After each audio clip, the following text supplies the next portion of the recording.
Guys, welcome back to the channel. Hope you guys are doing well and staying safe. It has been way too long. If I look tired, by the way, it is because I've been kind of like staying up all night putting together a crazy 6-week training program on SMMA for you guys. Guys, this is going to be an absolute game changer. The reason why I say that and the reason why I'm confident in that is because I literally get so many students come to me and they always say to me, Montel, I've been through so-and-so's course. It just didn't work for me. And the thing is with me, I always listen to them as well. And I actually ask them specific questions as to why is it that you think that this course didn't work for you? And I always write this down. With that information, I've been able to put together my 6-week training program that's literally going to blow every one of your favorite gurus' course out the water, especially the lead sourcing stuff, the actual first line writing stuff.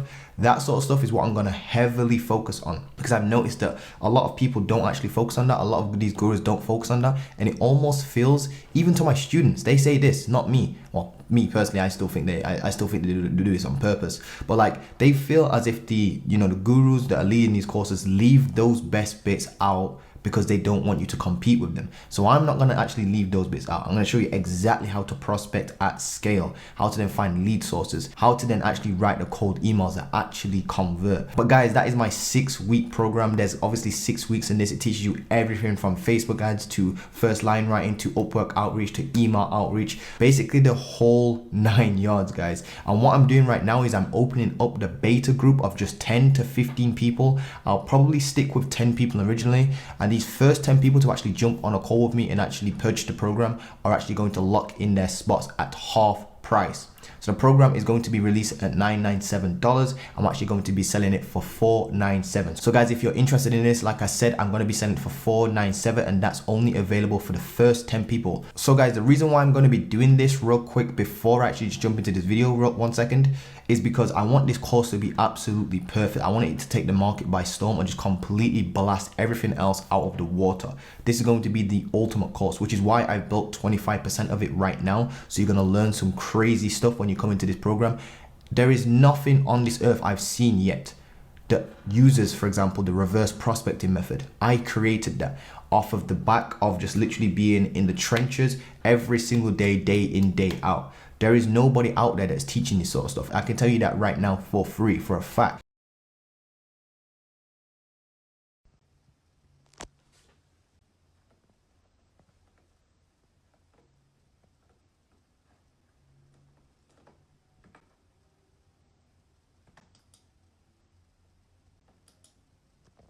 And then not only that, but I'm literally just showing you how to go and get 2.1 million leads. So you've already got your client basically. It's just, yeah, because you've already done it. Even in terms of cash flow and return on investment, it's gonna cost like, I don't know, what, $300-400 per month for all of this, and in return you're gonna for sure close at least one client, and that's gonna cover more than that, right? So Exactly, bro. And the funny thing is, like, no guru's teaching this in their courses. Have you ever seen a guru teach this shit in a course?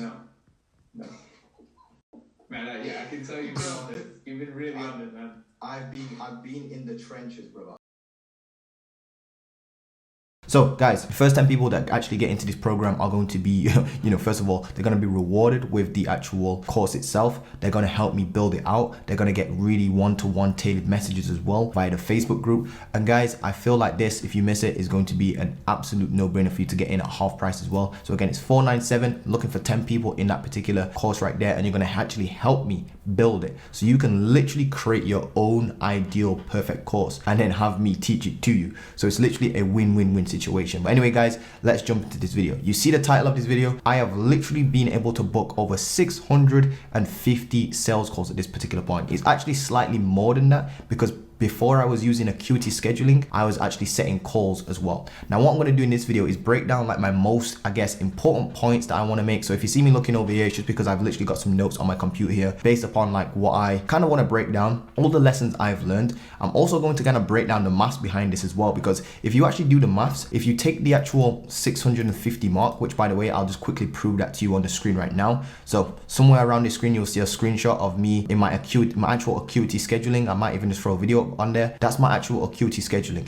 Inside of that, there's 650 plus clients that I've actually booked in. One person or one sales call equals one client. One client is obviously just one person. So that doesn't mean that I have, for example, in my coaching program, I coach people over a 4-week period. That's my live one-to-one coaching program, which is kind of only one spot's really available for that, which is why I've moved over to a more course version, which I just mentioned at the start of this video. So if you're still interested in that, again, there's 10 spots available. This is the very first time I'm mentioning this. So yes, it is available. All you have to do to get into that is literally just book a call with me below and we'll get you set up ASAP. Again, 25% of the course is built out for you when we get 10 people in that course. And again, what we're going to be doing with that course is actually building that out together. Anyway, guys, so 650 calls. If we divide that over the 3-year period I've been in SMA, that means I have taken 216 calls. It actually works out to be 216.666 recurring. That's how many calls I've been on per year. So I take 216 sales calls per year. Now, if we divide that by 12, because obviously there's 12 months in a year, that's obviously 18 calls per month on average over a 3-year time span.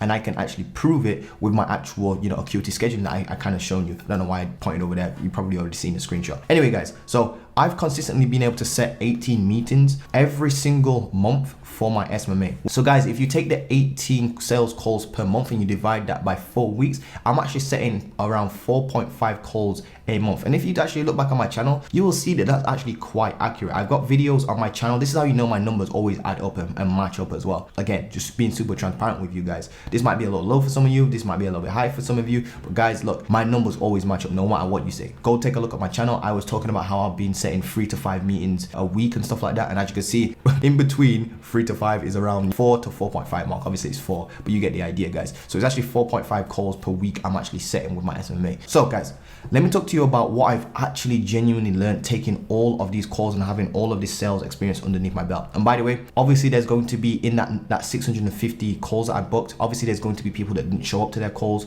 but my actual show up rate's around 93% or something like that. I actually track this, by the way. And obviously you see my tracking sheets and stuff like that. So my actual show up rate is extremely good. Obviously there will be duds in there as well in terms of like they've booked in on my calendar just to see what happens and try funnel hack me. But I actually don't get much of that, to be honest with you. And even so, like I said, acuity scheduling, that is just the calls on acuity scheduling. What about all the people that I've actually booked onto their calendar? As you've seen in previous videos, I book onto, if you're new to the channel, obviously you haven't probably seen this, but if you go back on my channel, you'll see me talking about how I set 3 to 5 meetings a week. And sometimes I will actually book onto other people's calendars to actually get on a call with them. So that's obviously not going to be tracked in this. Not only that, but I've not really been using acuity scheduling for that long. There was a time where I actually started SMMA and I was just literally taking calls via like, I think it was Skype, actual mobile phone, which I don't really recommend. So those didn't come through acuity scheduling. So it's actually a little bit more than 650. Even when you factor in the duds, the actual people that didn't show up, and then you actually factor in how many calls I've actually taken outside of my acuity scheduling, you'll see that I've taken a whole bunch of sales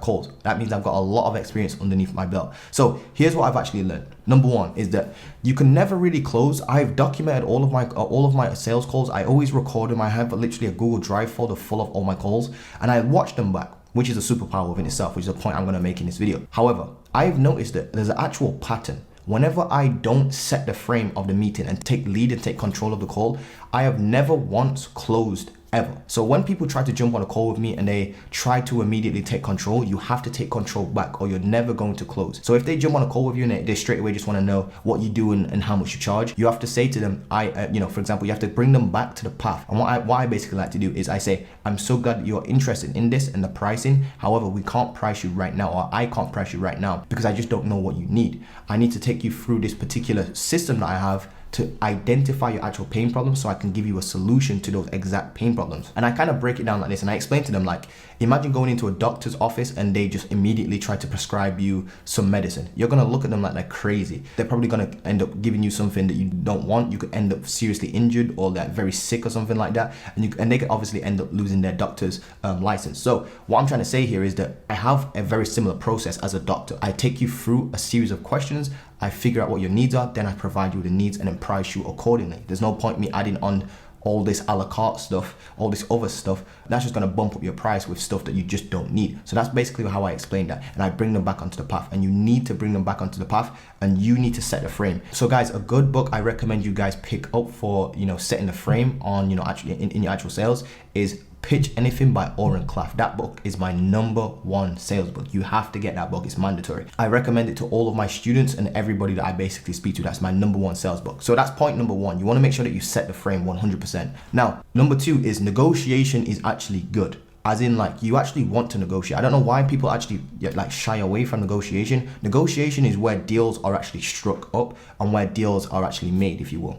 This is necessary in sales, so don't run away from negotiation. And I guess this leads me on to my next point, which is kind of like 2 points in one.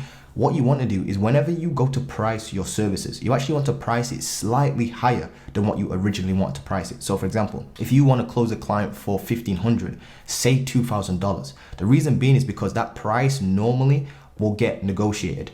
As in, like, you'll say your price at the end of the call, then they'll try to negotiate you down to the 1,500. So obviously in the back of your head, you already have a set number of 1,500. That's the minimum I'm going to charge. However, don't say 1,500 as your first number. You actually want to say a higher number as your first number, because then that gives you the negotiation, what you call buffer window. You want to add on, so you have a buffer window. So now if you say 2,000, they try to bring you back down to 1,500. You've achieved your minimum 1,500, which you originally wanted anyway. And if they don't negotiate, it's a win-win situation, because now you've made, you know, the extra $500 per month or whatever it is you've actually set. So you've actually made 2,000 instead of the 1,500. So it's actually a win-win situation. And obviously pricing your services more is obviously going to make you more money, better profit margins, that sort of stuff. So guys, the 4th point I want to make is that you never ever let an objection slide without you trying to at least handle it. I used to take sales calls, and whenever I just, you know, got to the end of the sales call and I stated my price and said it was too much, I would literally just let them off. Or if they said that they want to think about it, I'd be like, oh yeah, cool, and then I just end the call. Instead of doing that, you always want to handle the objection. Now when it comes to objection handling, I'm not going to go into it too much, but basically what you want to do, the gist of it, is you want to agree with them and then redirect them back, or deflect, if you will. So if they say the price is too high, I say yes, the price is high, but why do you actually think people pay us that sort of money? So basically all I'm doing right there, guys, is I'm agreeing with them and saying, yeah, the price actually is high. So it's a decent investment. But why do you think people invest this much with us and our agency? They then think to themselves, oh shit, it's probably because you know what you're doing, or it's probably because you obviously have a good service, that sort of stuff. And you can also say, if you're not comfortable with that, you can easily just say, yes, I agree, the price is high, but wouldn't you agree that this service will get you closer to that 20K per month mark that you told me that you want to hit?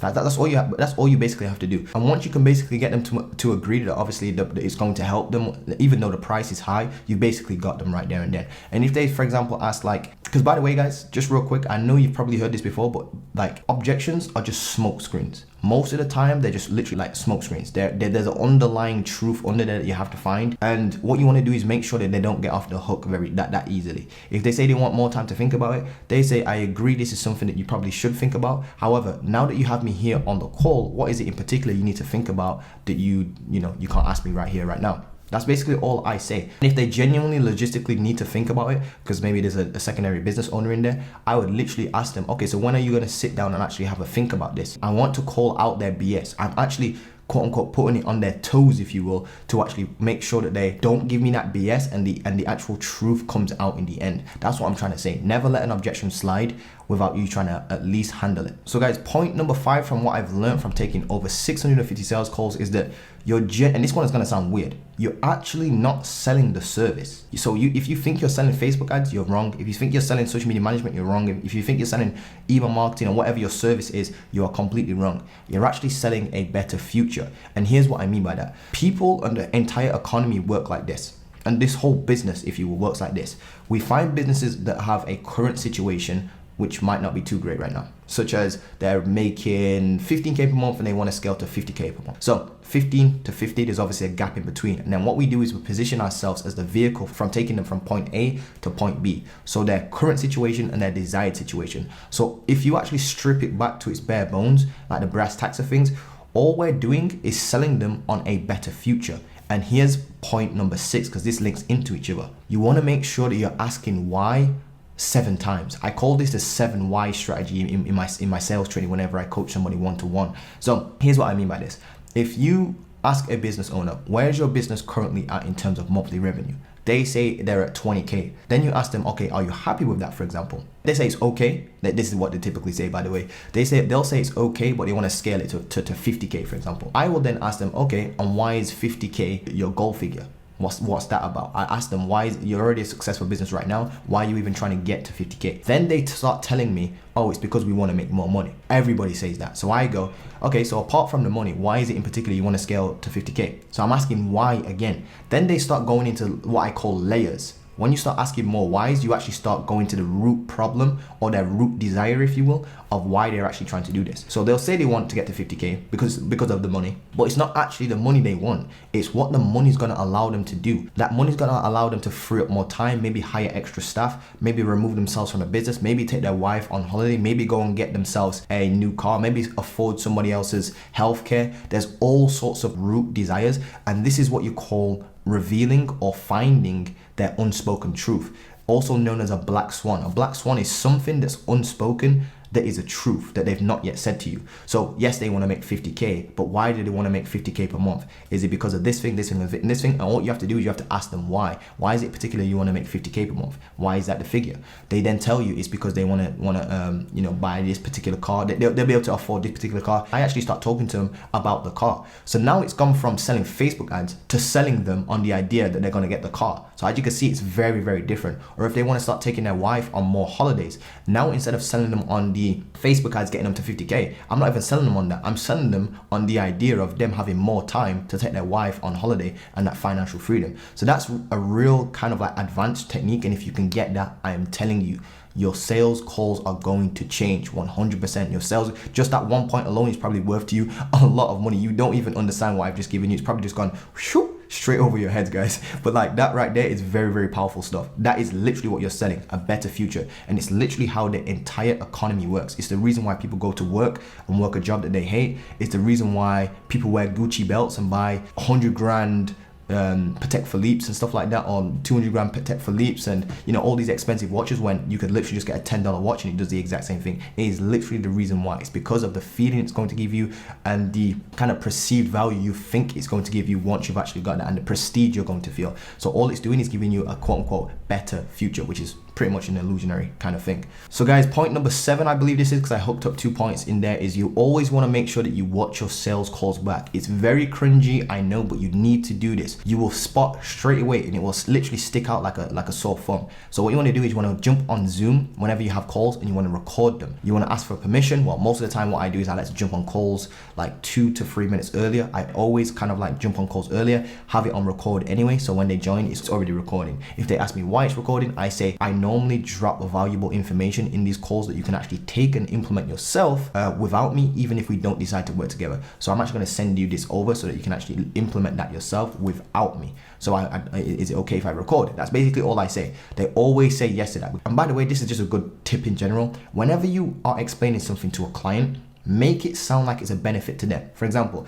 if they haven't paid you yet, or you're waiting for an invoice to come in, say to them, hey John, is it okay if you could complete the invoice so we can get that out of the way and focus on the important things, which is getting you results for your business? So as you can see, what I've done there is say, please pay my invoice really quickly. What I am doing there is I'm showing them why paying the invoice quickly is a benefit to them, so we can get started on getting your business results. So always bring that back to a benefit. Anyway, guys, you want to make sure you watch your sales call back, because that's going to give you a real insider's kind of like look from a third party view. It's almost like, like when you see sports players and they perform on the actual live court in the game, and then after the game they watch the playback. That within itself is extremely valuable. That's probably even more valuable than the actual game. It's just, or I would say just as valuable to them in terms of like getting better and improving their performance as the actual physical playing the game. So you want to make sure that you're obviously watching your sales call back. And like I said, it's going to stick out like a sore thumb what you shouldn't say and what you should say, because you'll literally see it. And the thing is with this one, guys, is you just have to trust me on this one. You have to do this one, just because when you're in a sales call, you're too in it, if you get what I mean. You need to kind of like take yourself out of it and look from a third party view. And when you kind of see yourself from a third party view, it just becomes so crystal clear what you should have done and what you shouldn't have done. Now, point number 8 is a complete super ninja hack right here, guys, to SMMA. If you can get this one down, I am telling you, I probably should have said this one first, because it's going to increase your confidence, it's going to increase your close rate, it's going to increase everything. But having a media buyer in place and your onboarding process in place is going to alleviate you from that icky feeling that you get. And I know exactly you felt this before, because I felt this when I was first getting started. So, you know, like when you're on a call with somebody and you're about to close them for like $2,000, but you don't feel worthy of the $2,000 because you don't even have any sort of like idea how to get them results, or you just don't have a clear process to take them down to get them onboarded. Well, if you have a media buyer in place and your onboarding process in place first, before you actually start taking sales calls, you're going to feel so much more confident on your sales calls. And that kind of like little voice at the back of your head where it feels like you're almost like a scam or a fraudster. Like, believe me guys, I've had this exact same feeling. I was talking to a student about it just the other day, and she was literally saying that like whenever she was on sales calls, she could get sales calls, she just couldn't close them because she just didn't believe in her own service, and she didn't believe in like the system she had. She didn't really have a system. It was too murky onboarding a client. So I recommend you have your onboarding process down pat first and the media buyer in place. That's gonna then basically in the back of your mind kind of ease you, because now you know when you get this client, you can get them good results and you can easily onboard them real quick. And it's a very professional step-by-step process that you can see. When you can see your process, it just makes the muddy water, if you will, go clear, and it eliminates that little voice at the back of your head that kind of like makes you feel horrible inside, like you're almost scamming somebody. Obviously, we're not scamming people here, and we obviously are trying to get our clients the best results possible. But it's like when you don't have a clear process from A to Z on onboarding the client, then getting them results, you will always feel like that. So to eliminate that, just put a media buyer in place and go and get your onboarding process set up ASAP. And this is obviously something I teach in my 4-week program. So if you're interested in that, of course, let me know. But I do have my course coming up, like I said, so you can easily get in that. Like I said, the first 10 people are going to get that completely just half, 50% off, like literally, no joke. So point number 8, guys, I'm going to go a little bit quicker on this, is be careful of the universal law of need. If you Google the universal law of need, just open up a new tab or something like that, you will see that it states that the more you need something or want something, the less likely you are to go and get that thing. So on sales calls, what I've noticed is that because you guys don't have a full pipeline, as in like you're not consistent with your outreach and or you're just not consistently setting up calls, you are relying too much on these sales calls to close them. So if you're only getting like 1 sales call a month or 3 sales calls a month, you are really kind of like put in a position of scarcity, and that scarcity is going to shine through on your sales calls,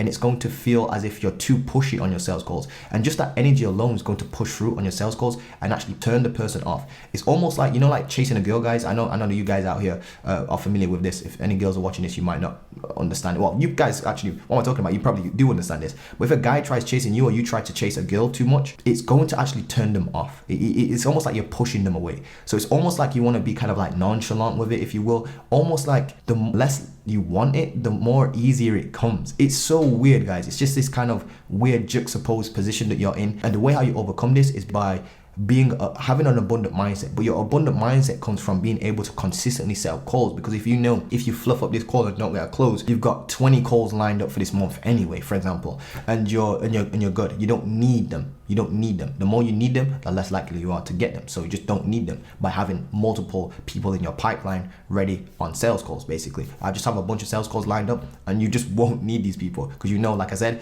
if you mess this sales call up, you're good to go. Another ninja hack for you guys, I think this is point number 10, is practice your most dreaded questions. As in, right now, you're probably scared of sales. I know for a fact that there's somebody out here who's watching this who's low-key kind of scared of sales, or that they get a little bit of butterflies and they just don't know what to say. So what I recommend you do is take the questions you are kind of scared to be asked, and just kind of write down a script for them and practice them over and over again. So practice your most dreaded questions, such as, what makes your agency different from all the other agencies? Can you show me results? Do you have results that you can show me? Have you done this before? Those questions that people get scared to be asked. So what you want to do is just take your most dreaded questions and actually just practice them over and over again, so that and you can even just do this in your head and just do this. But what that's going to allow you to do is already have the answers to these questions before they even come up. So now when you get asked them, you're gonna be like, here's that question I used to dread, but now I've actually got a very good response to that. And then just hit them with that response, and I'm telling you, it will change your entire sales game. Now guys, last but not least, I believe this is point number 11. Always take your payments on the sales call. I don't care how long you have to wait for them to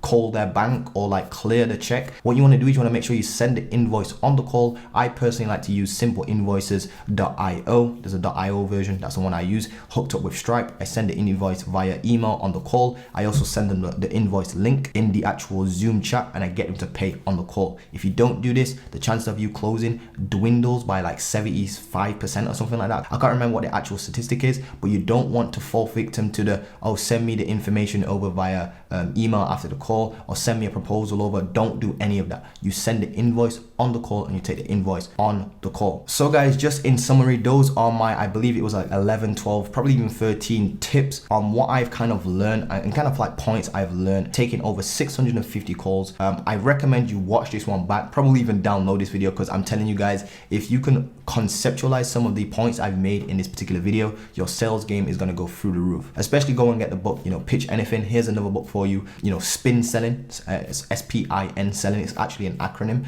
Go and get that book, and there's another book called Never Split the Difference. Those 3 books, just read those. I'm telling you, your sales game will go through the roof. That being said, guys, again, just real quick, there's 10 spots available for my actual up and coming unreleased program that is literally going to change the entire way you look at agency life. I'm going to be teaching you what you call the hybrid system, which is where you use Upwork to stack up really quickly, and then what you do is with that money, you take it, you invest it into first line writing and automating your cold emails. Nobody's teaching this. This right here is a new thing that I've created. I kind of created it back a couple of years ago. I had to put it in, you know, through the actual test of time. This is literal strategies. It's taking me over 3 years to develop, guys. So look at the bags underneath my eyes. When I'm telling you guys, a lot of work has gone into this. It's literally taking me ages. But I guess the perks are for joining right now is you're gonna get, first of all, 50% off. You're still gonna get access to the group, access to me in the group as well. Then what's gonna happen, guys, is you're gonna actually physically be able to help me build out the course based upon exactly what you guys want to see, in terms of you're going to literally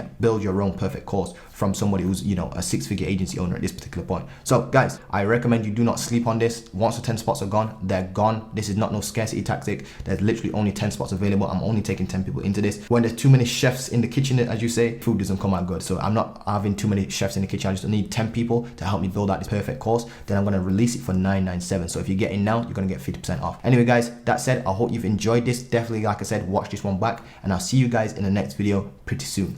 Peace.